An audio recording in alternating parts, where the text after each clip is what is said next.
Welcome to Reformed Thinking. This is the deep dive, where we take complex intellectual sources, from theology to history to linguistics, and distill the most vital knowledge for you, the prepared listener. Today we have a really unique source stack. It's a detailed linguistic analysis focused entirely on one specific Hebrew verbal root. Right. And it might sound a little narrow at first, just one word, but this root, kun, is just immensely broad in its application across the Old Testament. It really is. So our mission today is pretty straightforward. We're going to uncover how this three-letter root, which, at its core relates to firmness and preparation, becomes this vehicle for expressing divine order. Yeah. We're going to track it from physical stability through cosmic creation and all the way to, well, the moral disposition and the settledness of the human spirit. And that core idea is stability, being firm or straight. That's the anchor. It's the anchor for every single derived meaning we're going to talk about. And this root is so instructive because it shows up in nearly all the verbal stems.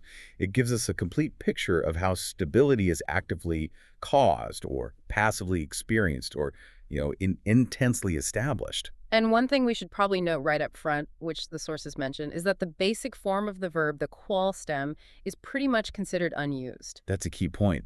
It forces the meaning into these more intentional and active grammatical forms, which is, well, it's a clue in itself about what this word is all about. Okay, so let's unpack that core identity then. When we look across the whole Semitic language family, what is the most basic, simplest idea this root conveyed before all these theological layers? The linguistic data is actually quite consistent here. The original meaning is established as to be firm, straight, or even erect, like to stand upright. So it's about fixity, not movement. Exactly. Think of a pillar that you can't just push over. It's set. And tracing that lineage, that helps us understand that the theological applications aren't just arbitrary, right?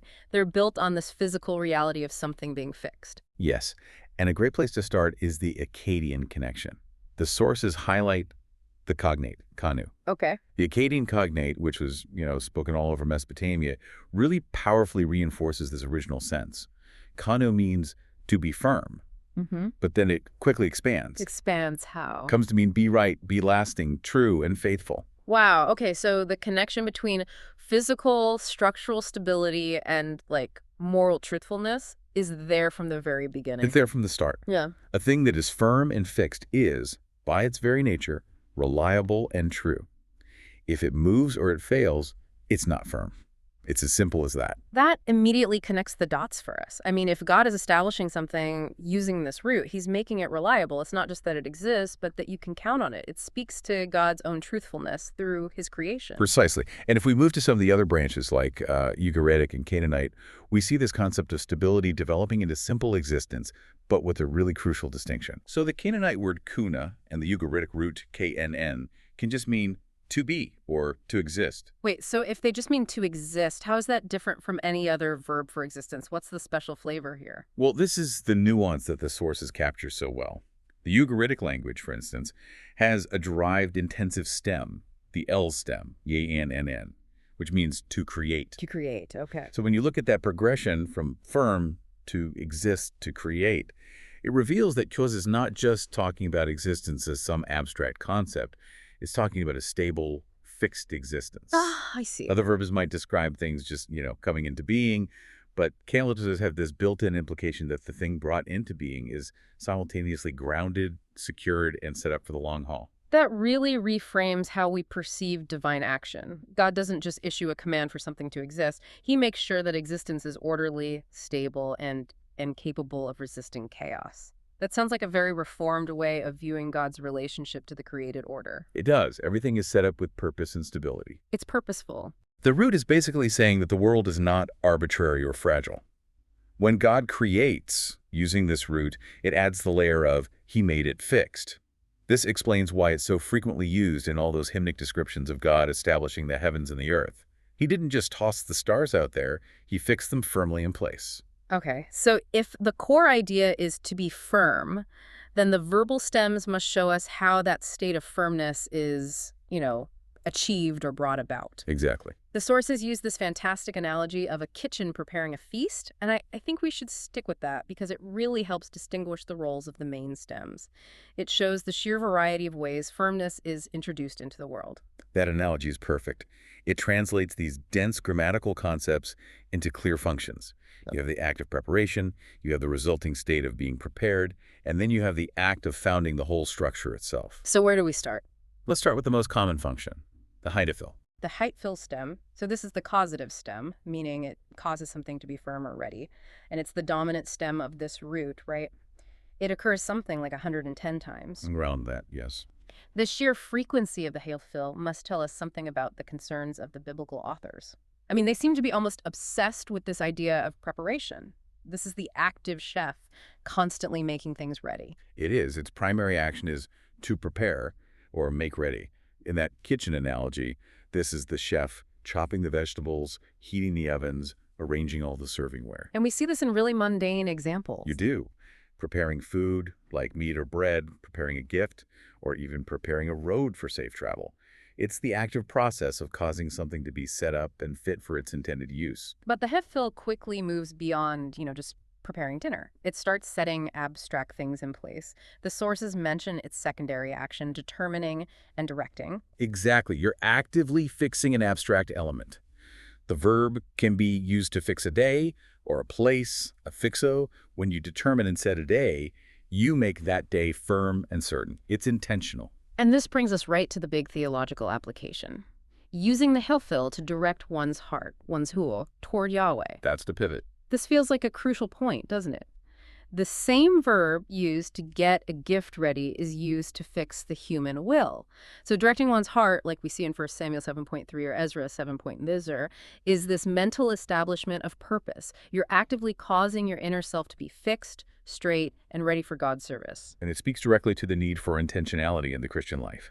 If the will is naturally bent away from God, as Reformed theology asserts, then fixing the heart correctly requires a decisive causative action. Like with Ezra. Right. Ezra prepared his heart to seek the law of Yahweh.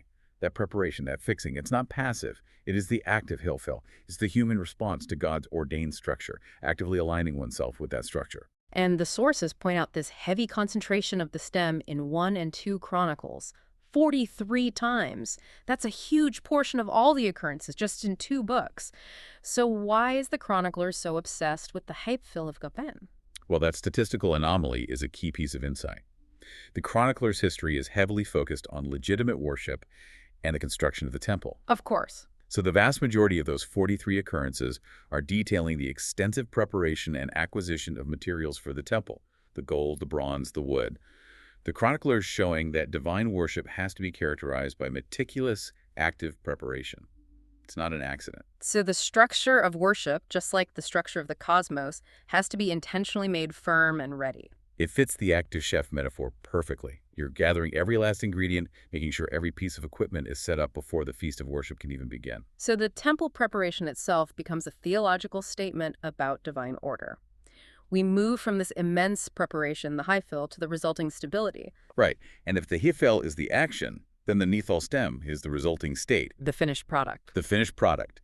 It occurs 66 times and it's stative or passive. It describes the state of being established, fixed, or firm. In our analogy, this is the meal itself. It's prepared and ready to be served. So the Niphal means be established, be steadfast, be ready. And the participle form works like an adjective to describe something as prepared. Exactly. When the people are ready to meet God in Exodus 19, that readiness is the Niphal. It's a state of being set up and prepared by a prior action. But it moves beyond just physical readiness into, figurative steadfastness. Like with the psalmist. Yes, we see the psalmist praying for a steadfast spirit, okay, Kanos in Psalm 51, or desiring a steadfast heart, a key pull. Okay, let's pause on Psalm 51.1 true. That context is David's prayer after his devastating sin with the Bathsheba. He's asking God to create a clean heart and renew a steadfast spirit.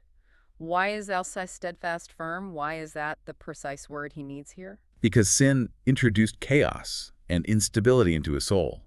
His spirit was shaken, it wasn't fixed.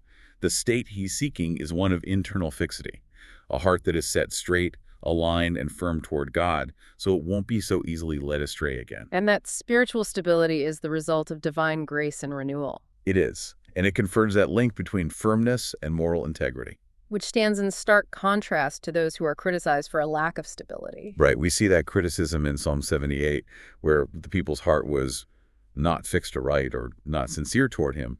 They just lacked the settledness of will that's required for true loyalty. The Niphal also speaks of certitude and moral rightness. The sources say when it's used with the matter, it indicates something is settled, certain, or securely determined. Yes, and that's not just a statement of fact, it's a statement of reliability. Right. A classic example is Joseph interpreting Pharaoh's dream in Genesis 41.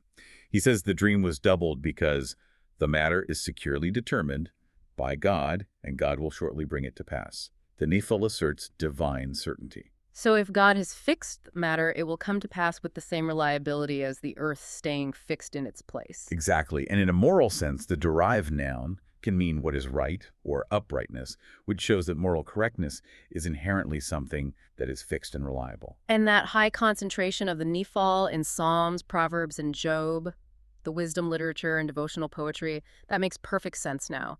It's the language of reflection on the established order, both cosmic and moral, and that state of rest that comes from knowing things are fixed. It is. Okay, so Hiphil is active preparation, the chef, 110 times. Niphal is the resulting fixed state, the meal, 66 times. Now we move to the Pulel stem, which occurs 29 times. This one is factative, meaning it actively causes something to exist and be fixed. Right. So if the Hiphil is the chef preparing the food, is the Polvel the architect who built the kitchen itself, the act of founding something meant to last. That's a great way to put it. The polel emphasizes the act of making firm and setting up. It's the verb used most often when God is establishing the cosmos, which we'll get into. It's a highly intentional, active establishment verb. Before we get to creation, the sources mention a very specific technical application of the polel. These little details always make the linguistic connections stick better for me. Absolutely. The polel is the technical term for to fix the arrow upon the bow. That means to take aim or make ready for shooting. Ah. That single image connects the root's idea of fixity to the concept of precise intentional execution. You aren't just holding the arrow, you're fixing it into its exact ready position for a calculated purpose. That gives a kind of mechanical engineering level of detail to this root. It's not just a vague concept of setting things up, it's about precision and design. And this intentionality is why we see that linguistic debate over the qual stem resolved in favor of the pol. As we mentioned, the simplest stem, the qual, is rarely attested. This absence means the root's essential meaning is already action-oriented. Okay. So in Job 31, where God has discussed fashioning man in the womb, the unique verbal form, wukununu, is widely read as the more active pol imperfect, weonunu. So even when there's a potential appearance of the basic qual stem, scholars prefer the polel because the context, God's active, formative creation of human beings, it just demands that intensified, intentional action of establishment that the pol carries. It underscores the active design inherent in all of God's work. It really does. And the other rarer stems, the passive Hiphil, to be made ready, used for a throne being established, or the polel, to be made ready, used in Ezekiel for creation, and the reflexive hitpolel, to prepare oneself, like taking one's stand. Yeah. They all reinforce this theme. No matter the stem, the action always points toward arranging, fixing, and establishing a stable condition. Okay, so this is the theological pivot point. When God is the subject, the meaning of shifts to stress, stability, and dependability. It moves beyond just physical preparation to the establishment of divine order itself. Yes, and we have to pause here and consider the contrast between some other key creation verbs. Like duh. Right, da means to create, often implying creation out of nothing. Then you have hewed, which means to found, like laying a cornerstone. Shu can function as a synonym for both of those, but it specifically adds the nuance of fixing the creation securely in place. So it holds its structural integrity and remains reliable. Exactly. So God barred the world, he yeseted the world, and he conaned the world. But only that third verb really guarantees that the structure will hold together reliably. That's correct. And let's look at the founding stem first. This is used repeatedly in creation hymns for fixing things that endure. It describes God actively setting up the cosmic structure. Okay, give us some examples of the Pulel in action. Well, the Pulel is used to found the earth. Psalm 24.2 says, "For he founded it upon the seas and established it upon the rivers." That establishment is the Pulel, the fixing of the earth in its place, preventing a return to watery chaos. And Psalm 119 says something similar. It does. Psalm 119.Deber reiterates it. God's faithfulness is such that he has established the earth and it stands firm. And this applies to celestial order as well, not just the earth. Oh, yes. God fixes the heavens and the moon and stars in their place. We see that in Psalm 8. And Proverbs 3.19 famously states, "By wisdom Yahweh founded the earth. He fixed the afternoon heavens by understanding." So that verse links God's creation act directly to his attribute of wisdom. The created world isn't just powerful, it's meticulously ordered and set up by divine understanding. It's a stable stage for God's redemptive plan. So what about the Hiphil, the active preparation stem in creation? Does God also prepare the world? He does. The Hiphil describes God establishing the world, the earth, the mountains, the heavens. In this context, the Hiphil emphasizes God actively making things ready and sustaining them. So it's about the provision needed for life. Yes, providing essential elements. God preparing rain for the earth, providing food for the raven. The Hiphil here stresses the continuous dependability of the Creator, who doesn't just create and then step away. He actively prepares and maintains the world for ongoing life. This sounds like a clear statement of God's providence. He established the order, and he continues to prepare the mechanisms like weather cycles and the food chain to sustain that established order. It absolutely is a statement of providence. And the ultimate result of both the Plylel's founding and the Hiphil's maintenance is captured by the Niphal passive. The world, the Hiphil, is firmly established and is so fixed that it cannot perish. That's from Psalm 93. That's the state of divine security against all forces of chaos. So if God uses quest to fix the physical world, then that same firmness has to apply to his governance over history. Where does this root intersect with covenant theology and, political stability? The firmness communicated by here is central to God's application of order in the historical realm, and it starts with his own throne. How does the root describe the stability of God's authority? Well, it's used repeatedly to describe the establishment of God's own throne, his hue, and its permanence. And this is a stability built on moral order. Psalm 89 uses the noun philis, which means a fixed place or foundation, to state that righteousness and judgment are the makon of God's throne. So God's authority isn't random or arbitrary. It's solidly fixed on his moral attributes. His rule is reliable because he is righteous. Precisely. Okay, now for the Davidic covenant, the promise of an eternal kingdom. If God wants to convey lasting permanence, here it seems like the perfect vocabulary choice. It's an ideal choice. In 2 Samuel 7, where God establishes the covenant with David, the root quail appears in various forms, Niphal, Hiphil, and Poel, to promise the stability and lasting nature of David's dynasty. Can we look closer at those specific actions in that chapter? Sure. God promises to raise up David's offspring and establish that's the Poel, his kingdom. Later, he says, "Your house and your kingdom shall be made sure." To the Niphal participle, "Forever before me, your throne shall be established." Poel again, forever. The use of the Niphal there guarantees the result. The kingdom is fixed and certain, and the Pohel emphasizes the divine act that makes it so. It's the ultimate promise of continuity, secured by the same word that secures the physical world. Which means the stability of David's line, which of course points toward Christ's eternal rule, is guaranteed by the same divine fixing action that holds the mountains in place. That is a powerful theological synthesis. It ties the cosmic order directly to salvation history, and goes further. The Podel is also used to constitute Israel as his own people forever, also in 2 Samuel 7. God actively established his people, giving them a fixed and reliable place in history. Their existence is not an accident. It's a designed, firm, and established reality. So the root's core meaning of firmness translates perfectly into nouns that describe both these heavy physical bases and also light abstract moral qualities. It shows how stability moves from the tangible world into the ethical world. The nominal forms are, in essence, the static products of the verbal actions we've just reviewed. They show where firmness resides, both physically and ethically. Okay, let's start with the fixed physical place. Makafakona.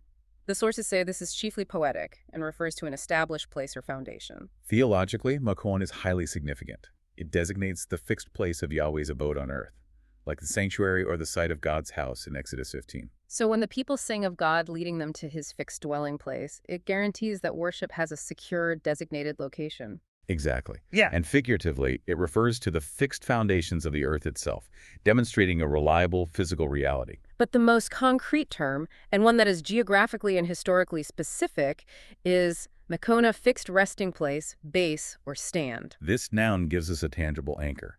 Makona appears 25 times, and 15 of those are concentrated in a single chapter 1 Kings 7, detailing Solomon's temple construction. 15 times in one chapter. What is it describing? It describes the massive, elaborate base or stand of the laver, the tifo. The descriptions detail a complex, mobile yet fixed chassis or tanker that was used to support the heavy bronze basins of water needed for purification rites. That detailed description in 1 Kings 7 must have been necessary to convey the idea that even the smallest supporting elements of worship were fixed, designed, and stable. Precisely. The Makona was literally the stable substructure that held the washing apparatus. It underscores that every part of God's dwelling and the means of purification must be reliable, fixed, and structurally sound. And finally, there's tifo, tuhuna. This refers to an arrangement, or preparation, or a supply, things that have been prepared. It links back conceptually to the Hiphil's meaning of preparation. It can also denote a fixed dwelling place of God, overlapping with makon, just reinforcing that theme of a securely set location. Okay, so now we cross the bridge from physical structure to abstract ethics. The adjective or substantive, sigo, means right, veritable, or honest, and it stems directly from that core meaning of firm or upright. Right. If something is fixed and stable, it's reliable. If a person is reliable, they're honest and true. So kon signifies moral stability and veracity. Give us an example. When the scriptures speak of true righteousness, in Proverbs 11, or when they confirm a matter is right, in Numbers 27, they're drawing on this intrinsic stability. Moral truth, like the earth, has to be fixed to be trusted. The idea that truth itself must be fixed and not relative, that aligns perfectly with the theological stance that God's nature is the objective standard of reality. It does.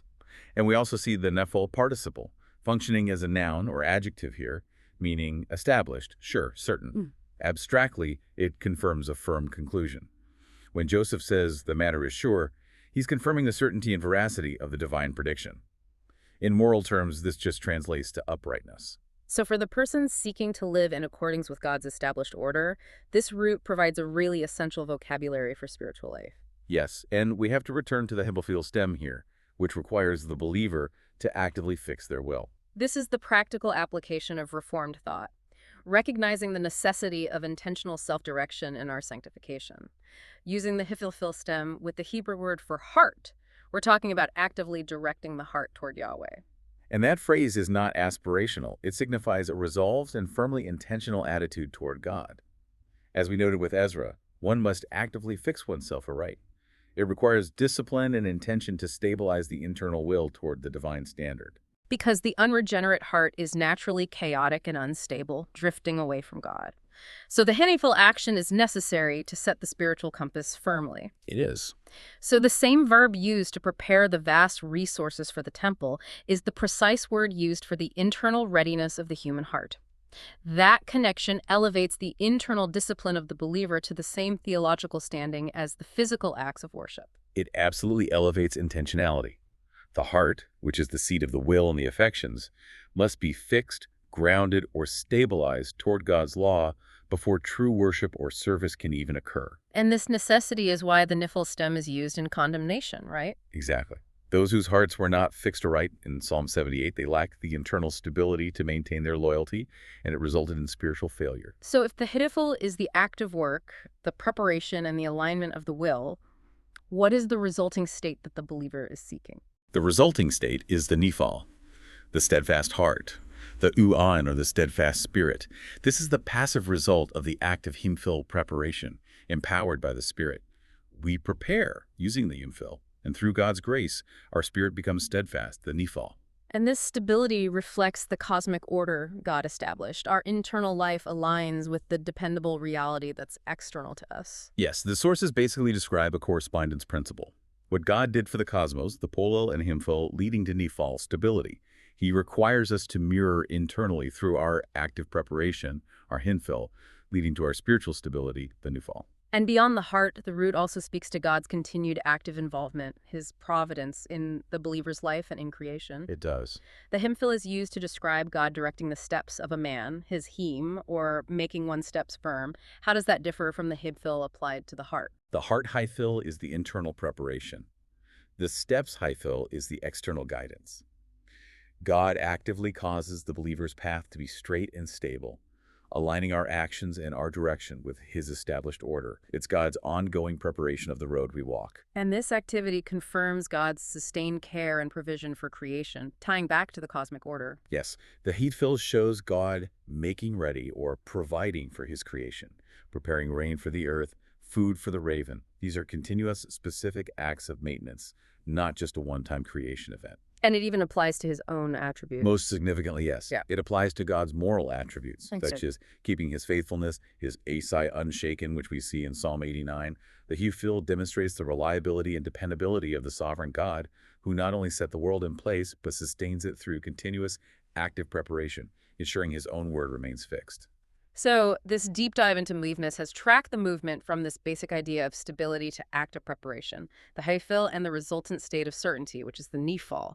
And we saw how the statistical dominance of that Hiphil stem over 100 times really stresses the scriptural focus on active arrangement and preparation, especially in preparing for temple worship in Chronicles and in God's initial establishment and ongoing maintenance of creation. The synthesis is clear. The same verbal action that fixes the physical world, the established cosmos, the permanence of the Davidic line, is the necessary action required to achieve the steadfastness of the human heart. Fixes, it determines, and it makes firm everything it touches. So I think the core consolidated insight here is that the root doesn't describe creation as some fragile beginning. It describes God fixing everything in place so that the entire structure, cosmic, political, and spiritual, remains firm, stable, and true to its original design. God is the divine master builder who guarantees reliability in every sphere of existence. Yeah. And this grounding and stability gives significant purpose to our own actions of preparation, our Hiphil, knowing that by fixing our will, we are participating in a spiritual stability, the Niphal, that mirrors the dependable, ordered reality established by God. That's right. So as we conclude this deep dive, take this provocative thought with you. Since the Niphal participle describes the world as firmly established and also describes the spiritual state of a steadfast heart, consider how actively preparing your will, that Hiphil action of Ezra, creates a spiritual stability, the Niphal state, that directly corresponds to the reliable, ordered reality God established at creation. How does your day-to-day discipline of preparation affirm the fixed order of the cosmos? It grounds your internal disposition directly within the external workings of divine providence, and it offers assurance that when your heart is fixed, you are aligned with all that is reliable and all that is true. A profound thought to carry with you. Thank you for joining us for the deep dive.